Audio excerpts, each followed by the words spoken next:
Hello all. Crypto currency use ചെയ്യുന്ന എല്ലാവരും use ചെയ്യുന്നൊരു ടേമാണ് ട്രസ്റ്റ് വാലറ്റ്. അല്ലെങ്കിൽ അവരുടെ കറൻസി ക്രിപ്റ്റോ കോയിൻ നമുക്ക് സേഫായിട്ട് എടുത്തു വയ്ക്കേണ്ട ഒരു പ്ലേസാണ് വാലറ്റ്. അപ്പോൾ അതുപോലത്തെ ഒരു വാലറ്റാണ് ട്രസ്റ്റ് വാലറ്റ്. അപ്പോൾ നമുക്ക് ആ ട്രസ്റ്റ് വാലറ്റ് ഇൻസ്റ്റാൾ ചെയ്ത് കോൺഫിഗർ ചെയ്യുന്നത് നമുക്ക് നോക്കാം. സോ പ്ലേ സ്റ്റോറിൽ നിന്ന് ട്രസ്റ്റ് വാലറ്റ് ഡൗൺലോഡ് ചെയ്യുക. ദെൻ ഇൻസ്റ്റാൾ കൊടുക്കുന്നു.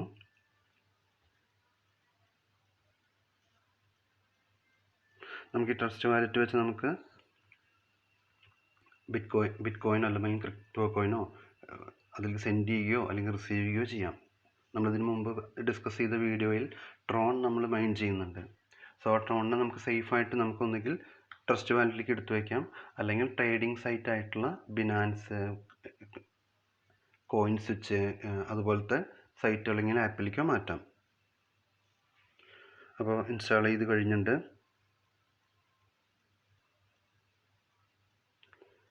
ഇവിടെ ശ്രദ്ധിക്കേണ്ട ഒരു കേസ് എന്ന് പറഞ്ഞു കഴിഞ്ഞിട്ടുണ്ടെങ്കിൽ, നമുക്ക് സാധാരണ ആപ്പൊക്കെ യൂസ് ചെയ്യുമ്പോൾ യൂസർ നെയിം പാസ്വേഡ് ഉണ്ട്.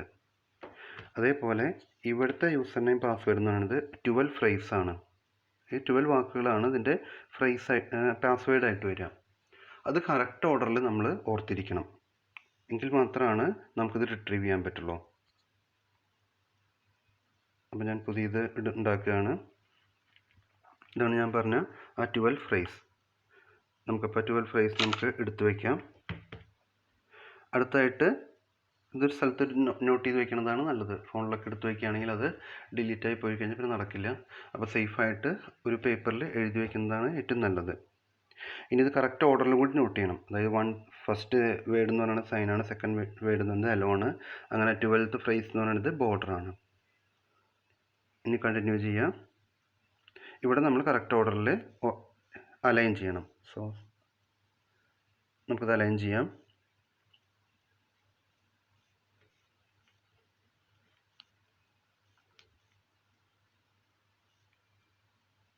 ഞാനിപ്പം തെറ്റിച്ച് കൊടുക്കാൻ പോവാണ്. കണ്ടോ, അപ്പോൾ അത് ഇൻവാലിഡ് ഓർഡർ എന്ന് കാണിക്കും.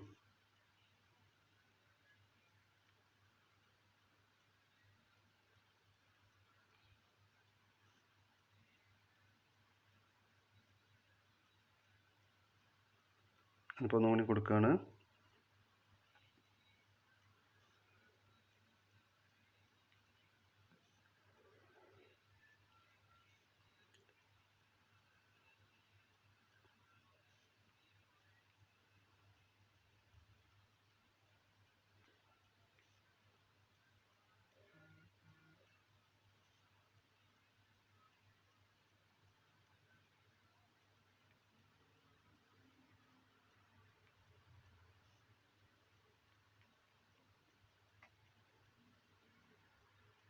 കഴിഞ്ഞു.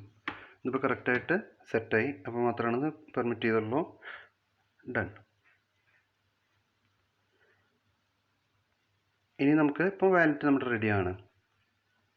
ഇനി ഇതിൻ്റെ നമ്മളിപ്പോൾ എഴുതി വെച്ചിട്ടുള്ള വേർഡ് നമ്മൾ പേപ്പർ പോയി എന്ന് വയ്ക്കാം. അങ്ങനെയാണെങ്കിൽ നമുക്ക് വീണ്ടും, അതായത് ഈ ആപ്പ് യൂസ് ചെയ്യുന്ന സമയത്ത് നമുക്ക് പിന്നെയും എടുക്കാൻ പറ്റും. സോ വാലറ്റിൽ പോയിട്ട് റിക്കവറി ഫ്രേസ് കൊടുത്തു കഴിഞ്ഞിട്ടുണ്ടെങ്കിൽ നമുക്ക് അത് കാണാൻ പറ്റും.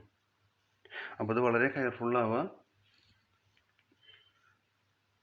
ഇനി നമുക്ക് ഇതിലേക്ക് കോയിൻസ് എങ്ങനെ ആഡ് ചെയ്യാൻ നോക്കാം. ഇപ്പോൾ ഇതിൽ കോയിൻ കാണിക്കുന്നത് ബിറ്റ് കോയിൻ, എതേറിയം, BNB, പിന്നെ BNBയുടെ തന്നെ സ്മാർട്ട് ചെയിൻ ആണ് നമുക്ക് കാണിക്കുന്നത്. നമുക്കിതിലേക്ക് ഒരു കോയിൻ ആഡ് ചെയ്യണമെങ്കിൽ, ഇപ്പോൾ നമ്മൾ നേരത്തെ കാണിച്ചതിൽ ട്രോൺ ആയിരുന്നു. സോ ട്രോൺ എന്നുള്ള കോയിൻ എടുക്കാം. ട്രോൺ സെർച്ച് ചെയ്യാം. ദെൻ ചെക്ക് ചെയ്യാം. ആ ചെക്ക് ചെയ്ത് കഴിഞ്ഞിട്ടുണ്ടെങ്കിൽ ട്രോൺ എന്നുള്ള കോയിൻ ഇപ്പോൾ ഇത് ലിസ്റ്റ് ചെയ്യും.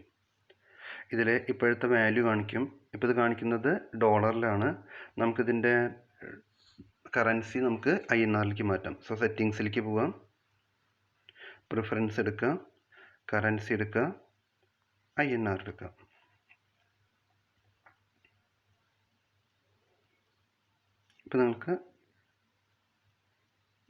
ഇപ്പോൾ നിങ്ങൾക്ക് ഈ കോയിൻ കാണാം.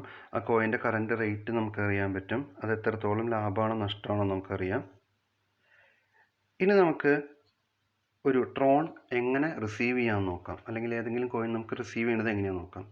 അതിന് വേണ്ടിയിട്ട് നമുക്ക് ആവശ്യമുള്ള കോയിൻ എടുക്കുക. ഇവിടെ നിങ്ങൾക്ക് സെൻഡ് ആൻഡ് റിസീവ് എന്ന് 2 ഓപ്ഷൻ ഉണ്ട്. സെൻഡ് എന്ന് പറഞ്ഞാൽ നമുക്ക് വേറൊരാളുടെ വാലറ്റിലേക്ക് അയക്കാം. ഇവിടെ അയാളുടെ അഡ്രസ്സ് കൊടുത്തു കഴിഞ്ഞാൽ അഡ്രസ്സ് കൊടുക്കാം. അതേപോലെ ട്രാൻസാക്ഷൻ എത്രയാണ് കൊടുക്കണതെന്നുള്ള കൗണ്ട് നമുക്ക് കൊടുക്കാം. ഇത് നെറ്റ്വർക്ക് ഫീ ഉണ്ട്. ആ നെറ്റ്വർക്ക് ഫീ കഴിഞ്ഞിട്ടുള്ളതാണ് നമ്മുടെ കയ്യിൽ ഉണ്ടാവുക. അതേപോലെ റിസീവ് ചെയ്യാൻ വേണ്ടിയിട്ട് എവിടെ നിന്നാണ് നമ്മൾ സെൻഡ് ചെയ്യണമെങ്കിൽ ആ സെൻഡ് ചെയ്യുന്ന അഡ്രസ്സ് നമ്മൾ കൊടുക്കുക. അപ്പോൾ നമ്മൾ നേരത്തെ പറഞ്ഞ പ്രൊജക്റ്റ് വെച്ച് പറയുകയാണെങ്കിൽ ഈ അഡ്രസ്സ് ഈ ഇവിടെ ഇപ്പോൾ കാണിക്കുന്ന ഈ ഒന്നുകിൽ QR കോഡ് ഉണ്ട്, അല്ലെങ്കിൽ തൊട്ട് താഴെ ട്രോണിൻ്റെ അഡ്രസ്സ് സ്റ്റാർട്ട് ചെയ്യുക T വെച്ചിട്ടാണ്. സോ ആ Tയുടെ അഡ്രസ്സ് നമുക്ക് കോപ്പി ചെയ്യാം. എന്നിട്ട് നമ്മൾ trxstack.vip എന്നുള്ള സൈറ്റ്, നമ്മൾ നേരത്തെ എടുത്ത സൈറ്റ് ഉണ്ടല്ലോ, നമ്മൾ രജിസ്റ്റർ ചെയ്തിട്ടുള്ള സൈറ്റ്, അതിൽ നമ്മൾ വിഡ്രോയിൽ കൊണ്ടുപോയിട്ട് നമുക്ക് പേസ്റ്റ് ചെയ്യാം. എന്നിട്ട് നമുക്ക് എമൗണ്ട് കൊടുക്കാം. അപ്പോൾ ഇങ്ങനെ നമുക്ക് ട്രാൻസാക്ഷൻ ചെയ്യാൻ പറ്റും. അപ്പോൾ ഇതാണ് നമ്മുടെ ക്രിപ്റ്റോ വാലറ്റ്, അല്ലെങ്കിൽ ട്രസ്റ്റ് വാലറ്റ് എന്ന് പറയും. ഇതിലെപ്പോഴും ശ്രദ്ധിക്കേണ്ടത് ആ 12 ഫ്രേസ് നമ്മൾ സേഫായിട്ട് എടുത്തു വയ്ക്കണം. Thank you.